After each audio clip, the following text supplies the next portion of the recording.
think the main thing really for me is, as you said, you had limited range of motion, or you felt that you'd lost a bit of range of motion with that right side. So you couldn't turn as much. No. You knew what you were doing in terms of symptoms. You were sort of sliding, you were lifting, chopping across it, coming down quite steep, losing yardage, not in the ball as you'd want to, okay?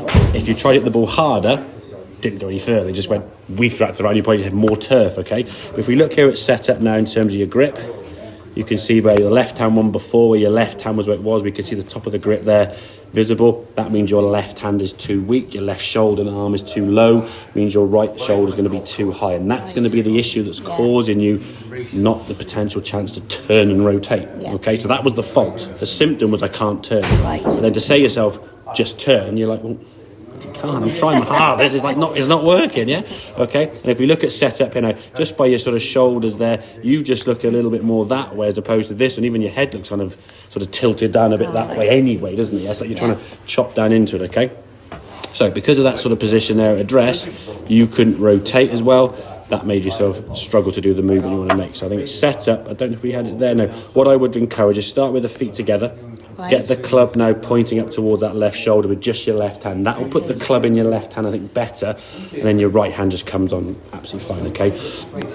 What you want to feel is this right shoulder, we said, being lower than your lead shoulder. Those marks on there? This will come through as is now, yeah? So these shoulders now are going to be slightly tilted, like I would say sort of hitting a forehand shot in tennis or skimming a pebble or any of that kind of stuff, okay? We don't want to be sort of leaning too much on this left side at address, okay? Now, if we watch your backswing as you go back now, this right side now as you went back through, okay?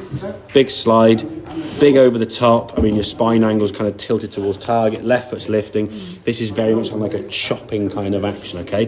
This one here on the right, if we look here now you do sway a little bit, but in terms of the rotation, we go back sort of slowly now, because watch your right hip, you're able to turn and rotate, so your spine angle now is staying more in that position. Now, yes, you moved a little bit off this way because that's kind of something you're instinctively used to doing, which I think in time with some of the practice up against that wall, you'll reduce that, okay? But you can just see now how you're more vertical with your spine, and the club now is this way, and this club's actually a longer club, so it would make sense to be that the hybrid would swing longer than the 7-iron, okay? Because it's a longer club, isn't it? But the fact that 7-iron's down here means you've lent on it massively, trying to turn from a position where you just couldn't turn, okay? So when you came back to the golf ball now, because you were doing that, you look at your swing post impact, how kind of head down, how head down there, your arms, I mean, almost into your torso, they're very, very tucked up, quite a weak movement there, not really able to rotate your body at all. If we compare that to this movement on the right hand side now, okay, you come down there, you're able to rotate now, good strike of the ball, look at your arms, I mean, look at that, your head's kind of following the golf ball, look at your arms and the club. I mean, that is a much more fuller, freer movement and a more powerful movement from where you're able to finish. I mean, you sort of stop a little bit. I mean, I think in time, once you feel more comfortable with this, and again, this time the cold's not going to be the best time anyway, till the summer next year when you're feeling a bit more loose with this, maybe some exercises, you said, some of the physio to get that movement a bit more, you'll be able to finish that swing a little bit more. But compared to the swing there where you finish, I mean, your head's still looking down there after shot. And that's something I think we've got to try to eventually get at. It's not going to go that you've been playing for 20 plus years, you said. You were probably told from day dot, keep your head down, look at the ball. I know, it's only the last 3 years that all these habits have sneaked in. So I think the thing is, and that's the thing, I think what happened is when you start getting to a stage where you've gone from the level you got to, and you got down to 17, I think you said, and then your handicap starts creeping up again. Then you just start, not desperation, it's like, well, I'm doing something wrong, and then friends will start saying things, and you read things and hear things, and then your brain just starts getting mixed up with all this mumbo jumbo of different thoughts, and you're like, oh, I can't do it, So for me, I would focus on the golf course when you play, on the setup, then just hit it. Just do your swing. Don't worry about trying to think about on the golf course. You get out there thinking too much is a nightmare. Focus more about where you want to go. The club you're going to take, the shot you're going to play, okay?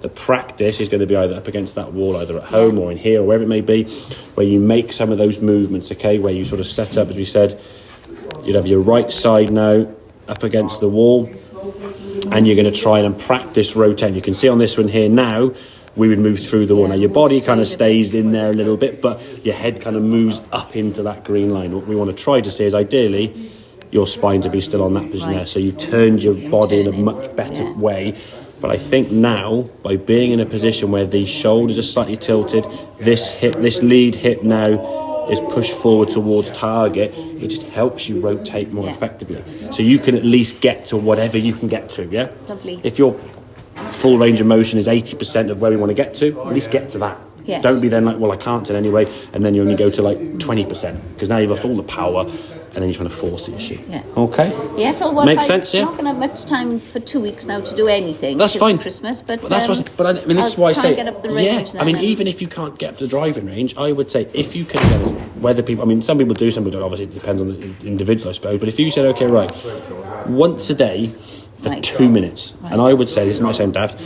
When you wake up in the morning, put the kettle on for a cup of tea or coffee. While the kettle's boiling, do it then. In the kitchen, just right do for the the beginning. turning. Just turn there and just do it. And it almost like warm up in the morning anyway. Yes. Just get your body moving there, okay? Yeah. Just get that move at the start. So it becomes something that you just naturally do rather than to think about it. So when you do start going down the range or start playing on the golf course, you're like, well, this is what I just do anyway. I don't have to think about it. I'm not there going like, what's he saying again? What's it going? I got to do turn this, and it's just that it becomes your move that you're able to do. And then I'll come back in a couple of months' time. Yeah, come back in the new year. Yeah, you yeah, can tweak whatever exactly. or remind me of what I haven't done. Exactly. Yeah, but I say I'll send this through to you now anyway. So you have all these lines, all these movements and stuff. You'll see, so you can kind of see what you've got to try and do. I think grip. You got that straight away, to be fair. I think you realised the grip was wrong, but didn't know what was wrong maybe I about didn't it. even realise. Yeah. You know, So now your left hand's going to be on the club in a better position. It'll change the shot you hit the golf ball. Okay. Excellent. Excellent. Very good. Well done.